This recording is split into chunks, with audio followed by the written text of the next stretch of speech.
Hello and welcome back to the Smashy Business Show. Today I am Farha Bashir, joined by Anika Ellis Baby. She was back this Saturday from Moscow. And before I start and give you guys the headlines for today, I would want Anika to tell me about your trip to Moscow. Zastruche, Farha. Yeah. I mean, that means hello in a more formal way. Wait, can you say it again? Zastruche. Sorry? Zastruche. Zastruche. Yeah, that's hello in a formal way, but privyet because you are my friend. Privyet. Privyet. Privyet. Privyet to everyone who's watching. Privyet, Farha. Меня зовут Anika. Очень приятно. It means my name is Anika. Nice to meet you. Anyways, who am I sitting next to? Who am I sitting next to, you guys? Am I sitting next to my Smashy Business co-host, or am I sitting next to Anika?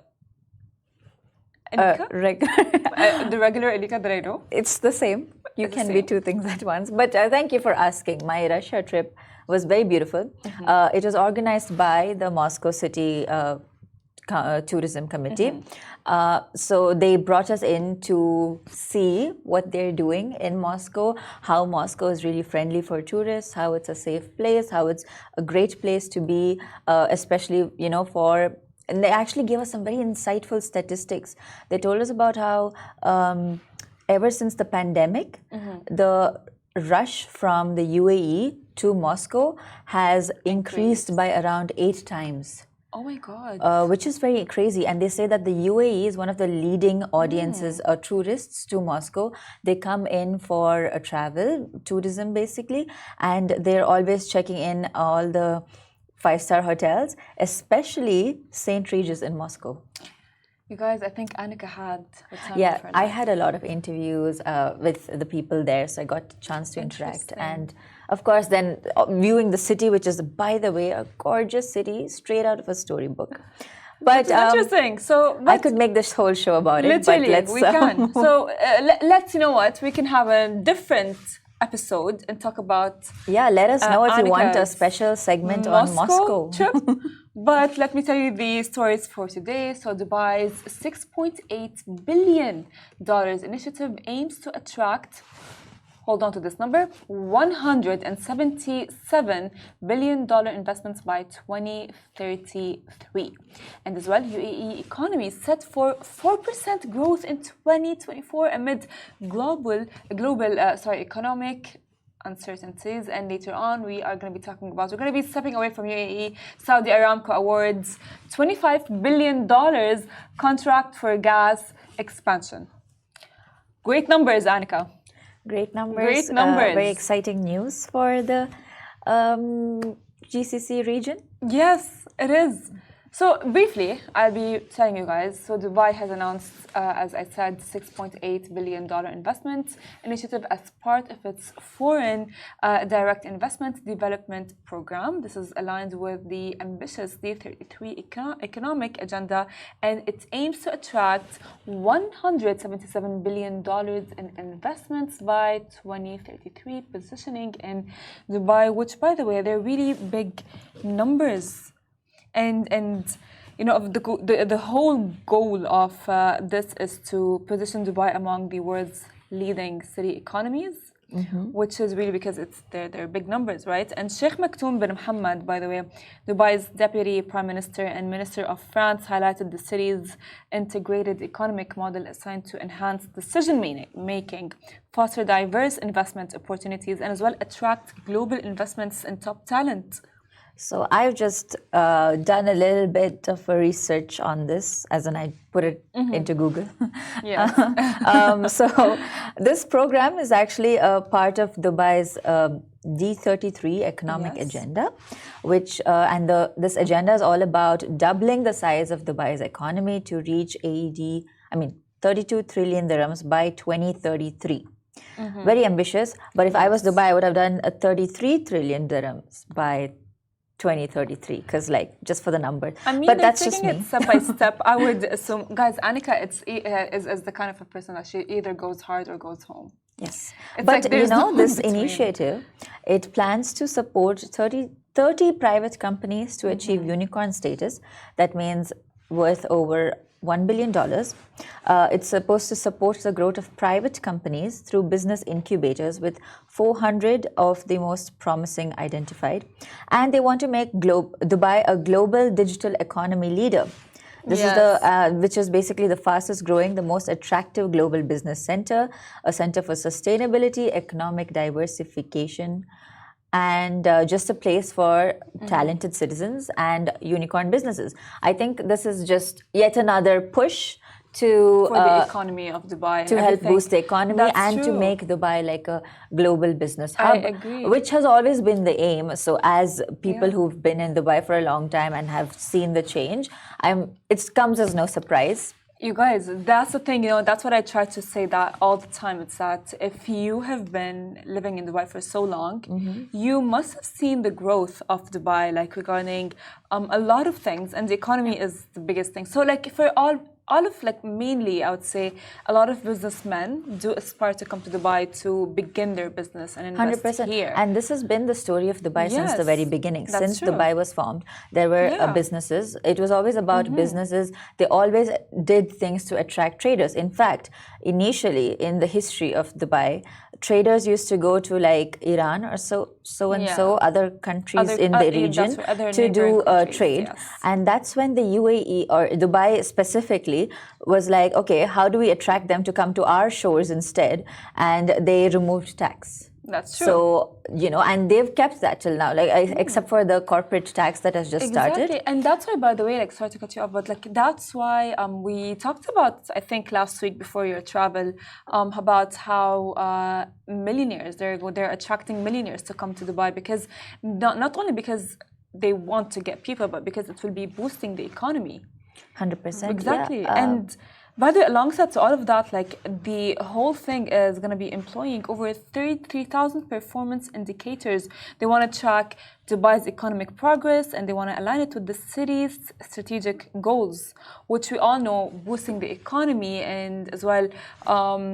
It's all, by the way, for like the goods of the country. Yeah, boosting the economy, making one of the top 3 urban economies by 2030. Literally. I mean, of course, now this as well aims to solidify Dubai's status as a global economic hub, which we have been talking about for the past few minutes, and it's well to support international companies and promote overall economic growth in the city, which is honestly major, and I really do see it happen for Dubai.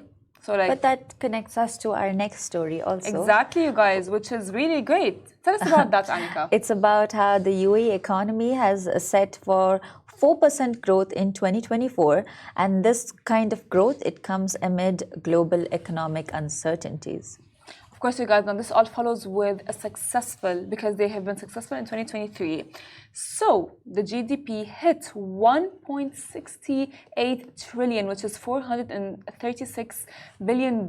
You guys, this is not a small number. This is a huge, huge number, actually. And the non-oil GDP surged to 1.25 trillion, which is $408 billion, marking to 6.2% growth.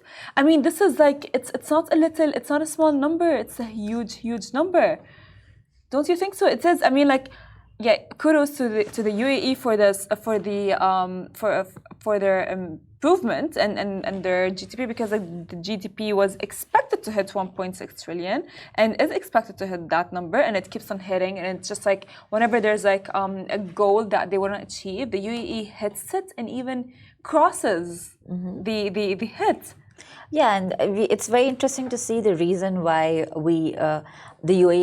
has the UAE continued, and like keep in mind, it's not an easy time globally for the financial markets or in general decisions. We're having quite a few wars around this country, coupled with climate change, coupled with elections happening everywhere. There's a lot of interesting changes happening in the economy, and usually this is not a time for markets to do very well. It's a time for markets to go down a little bit so that people actually it's a good time to invest. But before it goes up. But it's not like the case in Dubai. But and the reason why this is because the UAE's government's proactive measures, which, as we discussed, like our previous one, it's a lot of foreign investment, stimulus packages, and of course they are making it so easy to do business in the UAE by reducing tax and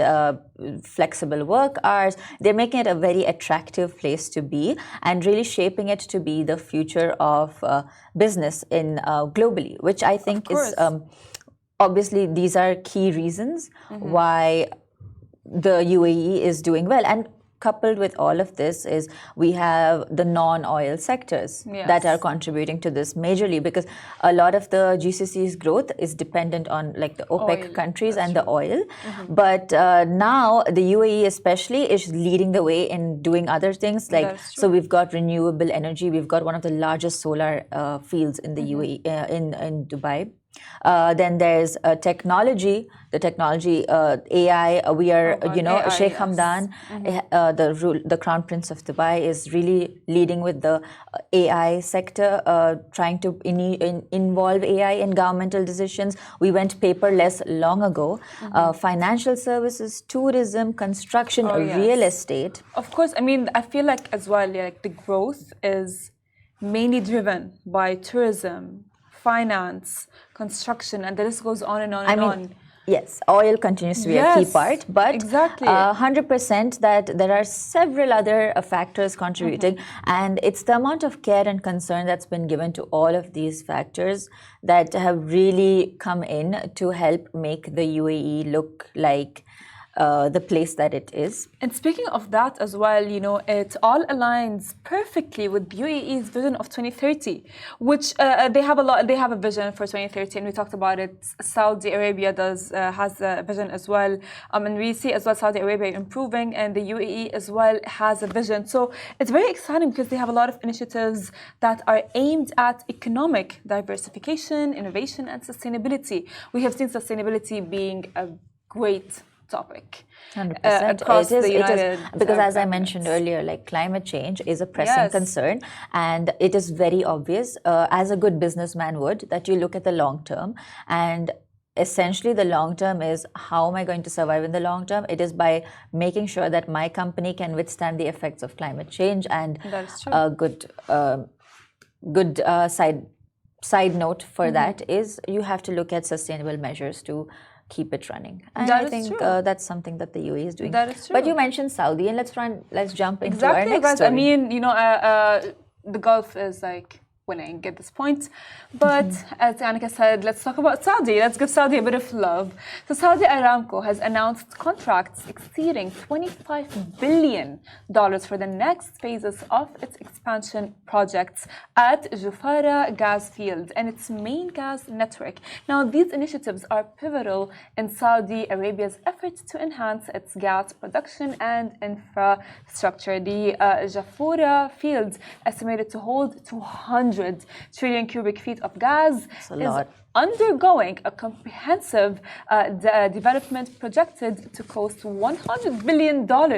And this ambitious expansion aims to increase Saudi Aramco's gas production over 60% by 2030, and the number keeps on showing up all the time, significantly, like the state energy firm's position in the global energy market. Let's explain it briefly. So Saudi Aramco announced the $25 billion in contracts for the next phase of its expansion projects. So you have to keep in mind here, if you don't mind me. Of course, go on.